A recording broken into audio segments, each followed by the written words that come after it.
Hey guys, welcome to video 7. Real quick guys, just wanted to point this out to you. Somebody said they were struggling with the teams kind of.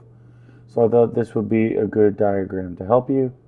Alright, remember down here, Balkan Peninsula powder keg. So this is what the world looked like, Europe looked like before the war. Alright, you got Great Britain, you got France, you got Germany. All right, there's Italy, there's Spain. Good, nice. So the war is over. Remember, the war ends 11/11/11/11/11/11. All right, the Allies are going to dictate harsh terms on the defeated powers, especially Germany. So here you see the big four. We'll talk about who each of these men are. The United States is going to send President Wilson, interesting first president ever to travel to Europe while a president. Clemenceau is going to come from France. Lloyd George is come from Britain. Vittorio Orlando is going to come from Italy. Notice who's left out: Japan. Notice who else is left out: Germany. Notice who else is left out: Russia, not invited yet. The killing had stopped. The terms of the peace, however, needed to be worked out. On January 18th, 1918, a conference began at the Palace of Versailles, called the Paris Peace Conference. 32 countries are invited. Really, 4 are doing the negotiation. All right? Again, 32 countries, iron out a resolution. Russia was not invited because they're communists and they dropped out. Germany's not invited because they lost the war. So there's a bunch of things they've got to figure out.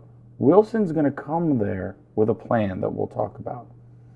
But there's also the problem of dealing with colonial people's rights, women's rights, and dealing with Africans and African Americans' rights. So Wilson comes up with a plan, and basically what he does is he reverse engineers the war. What caused the war? How can we make sure the war doesn't happen? Well, the war started because Serbia had a secret agreement with Russia. Let's end all secret treaties. We got sucked into the war because of problems with freedom of the seas. So basically what you see him doing is saying, what caused the war? Let's make sure it doesn't happen again. So 1 through 5 are the big 5. 6 through 13 are all about redrawing the map. And 14 is his baby. He comes up with this idea of the League of Nations. I'll explain later why the United States never joins. But he was convinced that there's this League of Nations, this body, where all the countries of the world met, they could enforce all of these. And what else they could do is kind of make sure there's peace and have constant ongoing conversation. All right, we've seen this picture. Let's talk about who these people are. Wilson comes to the peace treaty basically wanting to make a world a better place. He had this vision. He had this idea.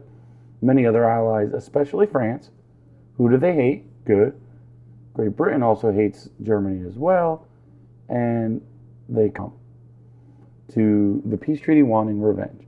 Clemenceau accused Germany of being tyrannical. They blame the whole war on Germany. In fact, Great Britain, the guy who comes from Great Britain, Lloyd George, basically gets elected promising revenge.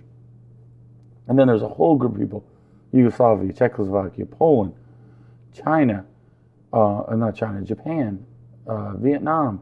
All of these other places are coming wanting their own little issue. So you got Yugoslavia, you got Czechoslovakia, you got Poland, and you've got Vietnam, all coming to this peace conference saying, we want freedom. All right? So nobody's going to be happy. Woodrow Wilson, 14 points. Lloyd George, the British dude, sarcastically says he came to the peace conference like a missionary to rescue the heathens of Europe with his little sermonettes full of rather obvious remarks. Interesting, remember, Wilson, when he goes there, is a Democrat, and the only people he brings with him to Europe are Democrats. That's going to cause him a problem when he gets home. 14 points: free trade, secret alliances. Wilson's goal of achieving a just peace differed from the peace objectives of France and Britain. What were the guiding principles? Disarmament, free trade, free seas, no secret treaties, fairness towards colonies, and his League of Nations. All right, self-determination is what we would call 6 through 13.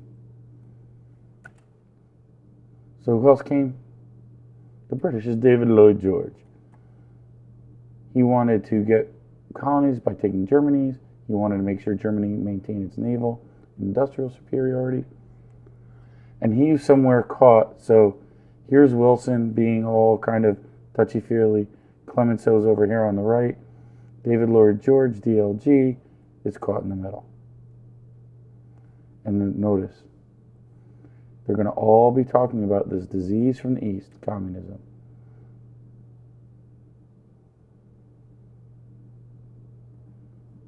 They called him the tiger, but I feel like he should be the walrus.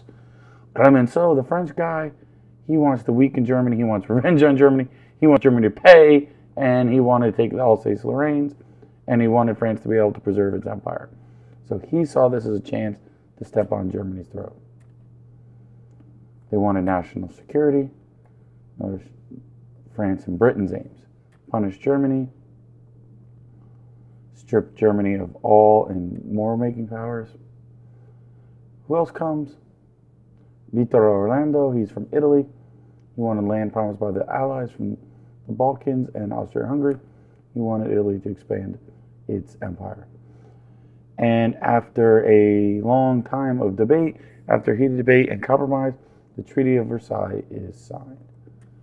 And that's the end of video 7. Peace.